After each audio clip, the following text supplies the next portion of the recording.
Imagine a world under a sky of perpetual twilight, oppressive, heavy, and gray. Humanity exists within cages, some of iron, some of fear. The iron cages are visible, cold, hard, unyielding, reminders of power and control. But the more insidious prisons are built from fear. No bars, no locks, yet just as real. These are the cages of the mind. Fear of speaking out, of being different, of the unknown. Fear becomes a silent warden, urging us to stay quiet, to accept our lot. We help build these invisible cages every day. The clanking of real chains is the music of oppression, echoing through empty streets. But the silence of invisible chains is even heavier. The silence of dreams unpursued, truths unspoken, hands never raised in protest. This silence suffocates human potential. We exist between two prisons, one for our bodies, one for our spirits. The iron cage tells us where we can go. The cage of fear tells us what we can be. Both serve the same master control. The visible reinforces the invisible.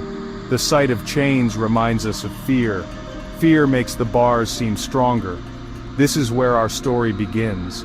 Not just with breaking chains, but learning to see the cages we've stopped noticing. The world holds its breath, waiting for a name it's forgotten.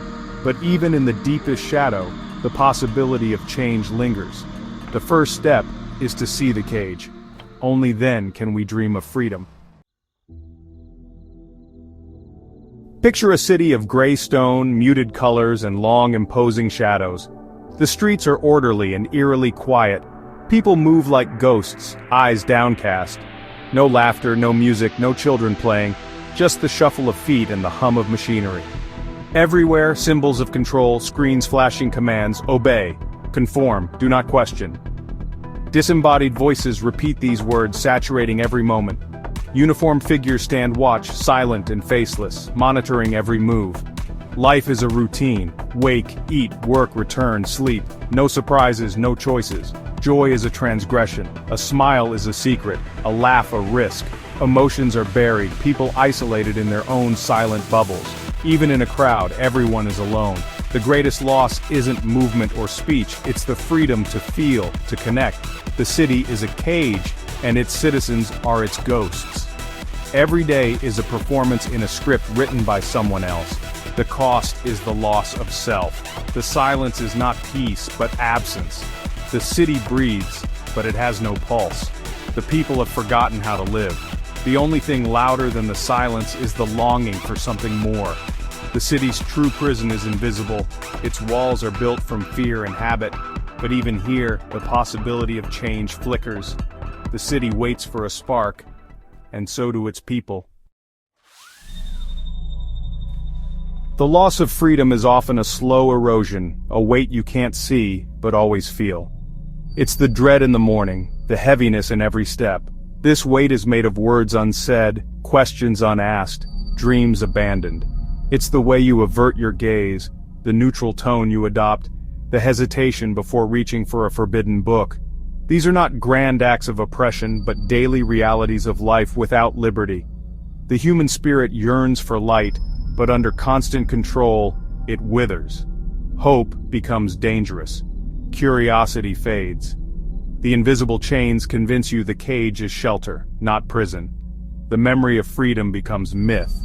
The chains don't just bind your hands, they cloud your memory, stealing both past and future. The tragedy is forgetting what you've lost. In the heart of the silent city, something small but extraordinary happened. One person, in a sea of bowed heads, simply looked up. They straightened their back and stared at the oppressive sky, a simple act of defiance. For a moment, nothing changed. But others noticed. The sight was so alien, it couldn't be ignored. A question formed: why do we keep our heads bowed? That silent act was a spark, a point of light in the darkness. Courage is contagious. A second, then a third person lifted their heads. In a shared glance, a connection was forged. A crack in the wall of isolation. The authorities saw it too, but how do you punish someone for looking up? This act exposed a weakness in the system. The most powerful cages are the ones we accept. The moment we look beyond the bars, their power fades. The first spark had been struck. For the first time in a generation, there was the promise of dawn. The spark smoldered in the minds of those who saw it. What if? Became a quiet question, spreading through whispers in corridors and factory corners. People who'd been strangers discovered a shared longing for more. Stories of a freer past, once dismissed as myth, now felt like a stolen birthright. Whispers grew into small acts of resistance, a forbidden poem, a splash of color, a moment of shared silence. Each act was a risk, but the taste of agency was intoxicating. The struggle was not easy, fear and loss were constant, but the whispers broke the spell of isolation. People drew strength from each other, the shared risk became a bond. The rebellion was no longer just an idea, it was a living network. The dream of freedom was alive. The city's silence was now filled with possibility. The first cracks in the cage had appeared. Whispers can't stay whispers forever. One day a final injustice sparked something unstoppable. Instead of scattering, the crowd stood its ground. A single voice shouted, "No!" A sound of pure defiance. Another joined, then another, until a roar filled the city. It was the sound of a people finding their voice after too long. The roar echoed off gray buildings, shaking the foundations of control. People poured into the streets, no longer ghosts, but a living river. They had no weapons, just unity and numbers. The guards, once intimidating, now looked small and uncertain. The system had no answer for a roar that came from everywhere. Symbols of oppression fell, screens shattered, banners torn down. Each act was a small victory, a sign the world was changing. The roar was not just protest, it was creation. The city was being remade by its people. The cages were coming down, piece by piece. The silence was gone, replaced by the sound of freedom. A new reality was being born. Every struggle has a tipping point. For the silent city, it came when the physical chains broke. The roar reached the prisons. Inside, hope stirred. The crowd marched to the gates, demanding freedom for all. Guards faced a choice: stand against their people or join them.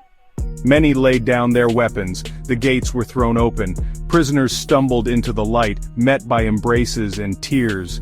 The clanking of chains was replaced by the sound of them being smashed. Each shattered link marked the end of a long, dark sentence. The visible chains were gone, the threat of force evaporated. The invisible chains dissolved too. People stood taller, breathed deeper, united by victory.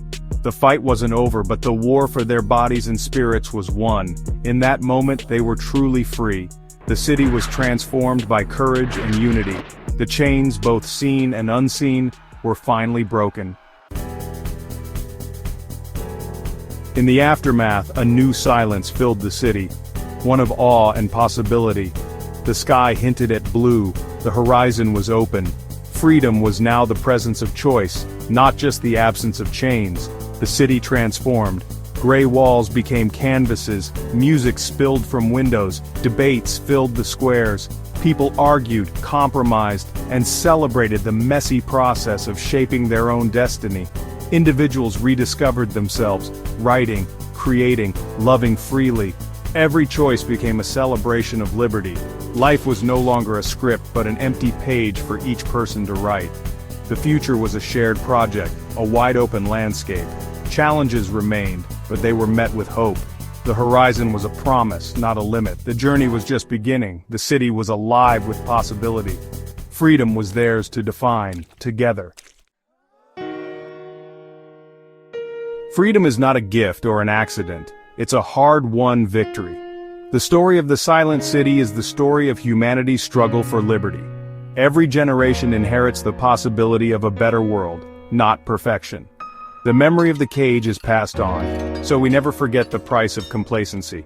True freedom is daily participation in justice, courage, and empathy. It's vigilance against the invisible chains of fear and ignorance.